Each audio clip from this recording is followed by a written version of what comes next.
இன்னைக்கு ஒரு வியாபார தளமாகிவிட்டது மனிதனுடைய வாழ்க்கை. உண்மையிலேயே நம்மெல்லாம் வருத்தப்படணும், கேவலப்படுத்தப்பட்டிருக்காங்க. நீர்நிலைகளை காப்பாற்ற வேண்டும் என்பது உயரிய நோக்கம்.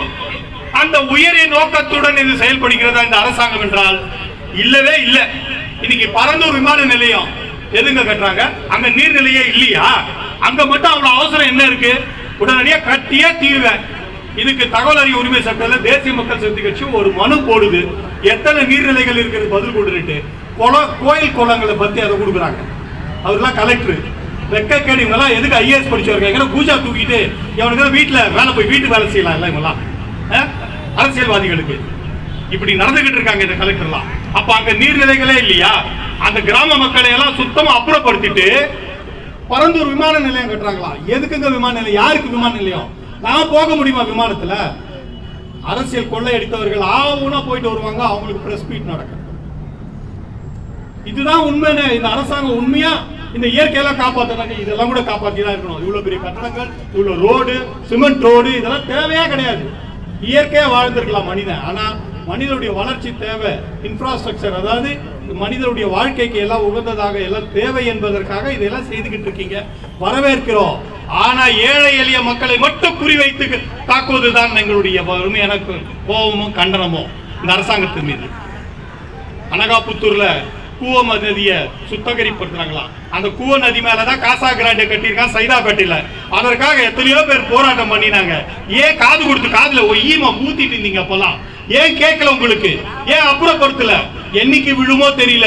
கூவ நதியில அன்னைக்கு மிதமிஞ்சி நீர் வந்ததுன்னா அன்னைக்கு நிச்சயம் அந்த காசா கிராண்டை காம்பவுண்ட் வால்ல இருந்து கார் பார்க்கிங் எல்லாம் உள்ள அடிச்சுக்கிட்டு போவோம். அன்னைக்கு குதிப்பாங்க போட்டு ஓடுறதுக்கு செய்யறதுக்கு.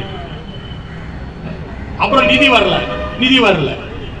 ஏன் இன்னைக்கு இயற்கையா காப்பாற்ற வேண்டிய இடங்களை எல்லாத்தையும் சட்டங்கள் எல்லாருக்கும் ஒரே சமமான சட்டங்கள், ஏழையானாலும் அதே சட்டம் தான், பணக்காரனாலும் அதே சட்டம் தான், சட்டங்கள் மாற்ற போறதில்லை.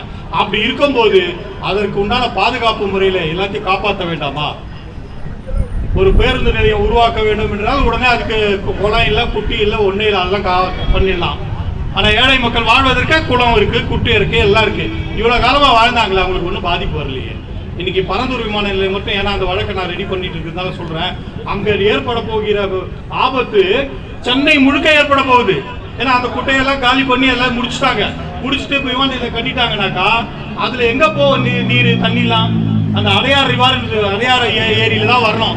அந்த ஏரி வந்து அடிச்சதுன்னா ஏற்கனவே ஒரு வெள்ளத்தை பார்த்த சென்னை மாநகரம் மீண்டும் பெரும் வெள்ளங்களை நோக்கி நகர போகிறது. மக்களுக்கு ஆபத்துக்களை விளைவிக்க போகிறது. இதுக்குதான் அனகாபுத்தூர்லாம் இப்பவே காலி பண்ணி வச்சுக்கிறாங்க. நாளைக்கு அந்த பிரச்சனை வரக்கூடாது.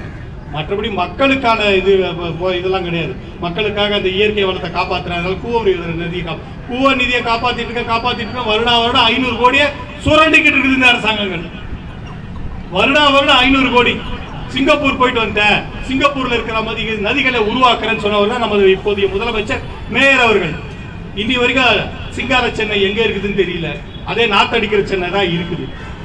எல்லாம் இப்படி வாழ்வாதாரத்துக்கு வழி இல்லாம இப்படி தெருவோரமா எல்லாம் குறிச்சி போட்டுக்கிட்டு வாழ்ந்துகிட்டு இருக்காங்க. இவர்களுக்கெல்லாம் உரிமை இருக்கா இல்லையா? இந்த நாட்டுல மண்ணில் பிறந்தவர்களுக்கு அனைவருக்கும் உரிமை இருக்கு இல்லையா? இதுதான் அம்பேத்கர் அவர்கள் எழுதிய சட்டத்தில் சொல்லப்பட்டிருக்கிறது. அரசியல் சாசனம் பகுதி 21 கீழே அனைவருக்கும் உரிமை இருக்கு இந்த நாட்டில் வாழ்வதற்கு. ஏன் கொடுக்க வேண்டாமா? அப்போ இந்த அரசாங்கம் அதுக்கு தான் நம்ம ஓட்டு போட்டு இவங்களெல்லாம் தேர்ந்தெடுத்து உட்கார வச்சு அதிகாரிகள்லாம் சரியா செய்யலன்னு அவங்களுக்கு மக்களுக்கு செய்ய வேண்டாம் சொல்றதுக்கு தான் நம்ம உட்கார வச்சிருக்கோம். இவங்க குடும்பத்தை மட்டும் காப்பாத்திக்கிறதுக்கா?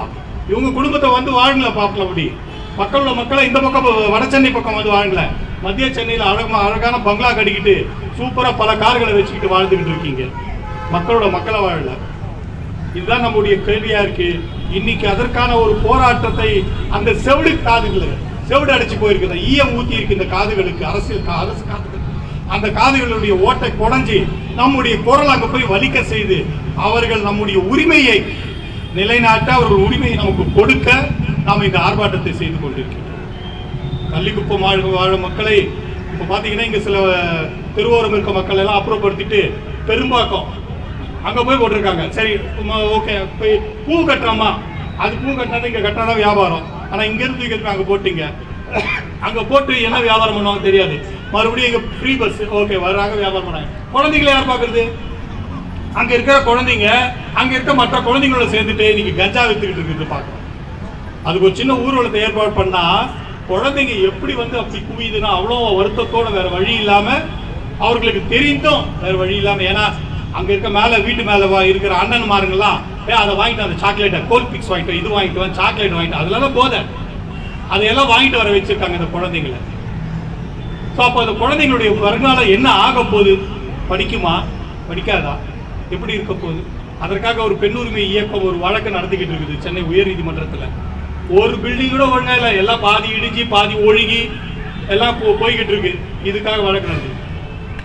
எல்லாத்தையும் நீதிமன்றங்களில் போனால் நீதிமன்றங்கள் என்ன செய்வாங்க? நீதிபதிகள் அவர்கள் என்ன செய்ய முடியும்? இருக்கிறது 65 நீதிபதிகள். இதை என்ன பண்ணுவாங்க? எல்லாம் இந்த மக்களை எப்படி காப்பாற்றுவாங்க? அவர்களும் ஏன்னா அவர்களும் ஏதோ ஒரு வகையில் அப்படி பூசி மொழிகி வழக்குகளை முடித்து வைக்கிற ஒரு சூழலை தான் நம்ம பார்க்கணும். நேர்மையா உண்மையா மக்களுக்கு உரிமையை பெற்றுக் கொடுக்கணும். அரசாங்கமாவது மண்ணாங்கட்டி அது யார் ஆட்சி பண்ணா என்னன்னு ஒரு சூழலை நம்ம இன்னைக்கு பார்க்க முடியல. எல்லாருக்கும் தெரியுது, வெட்ட வெளிச்சமா தெரியுது. இது எங்க போய் முடியும் என்பதை தான் நம்ம சிந்திக்க வேண்டிய கட்டாயம் இருக்கு. ஏன்னா நம்ம குழந்தைங்கள்லாம் நம்ம படிக்கணும், குழந்தைகள் இங்க வாழணும், நம்ம எல்லாம் போராடிக்கிட்டு இருக்கோம். இதற்காக குழந்தைகளுக்காக இங்கே இருப்பதற்கு நாம் பள்ளிக்கூடத்தை சேர்த்திருப்போம், நல்ல பள்ளிக்கூடத்தை தேர்ந்தெடுப்போம். அந்த பள்ளிக்கூடத்தில் அங்கே படிச்சுக்கிட்டு இருப்பாங்க. திடீர்னு அரசாங்க பள்ளிக்கூடம் பெரும்பாக்கத்தில் இங்கே கட்டி வச்சிருக்க பெரும்பாக்கத்தில் எப்படி இருக்கு?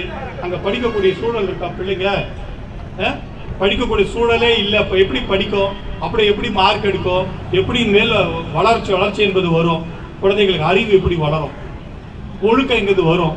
இன்னைக்கு கொலையும் கொள்ளையும் போதையும் அடிச்சுக்கிட்டு இருக்க நாடு ஆயிடுச்சு. இன்னைக்கு போதையில மிதக்குது நாடு. கூவம் நதியில பார்த்தீங்கன்னா டாஸ்மாக் தான் ஓடுது, நதி ஓடல. நதியை காப்பாத்துன்னு சொல்லி டாஸ்மாக் தான் காப்பாத்திக்கிட்டு இருக்குது.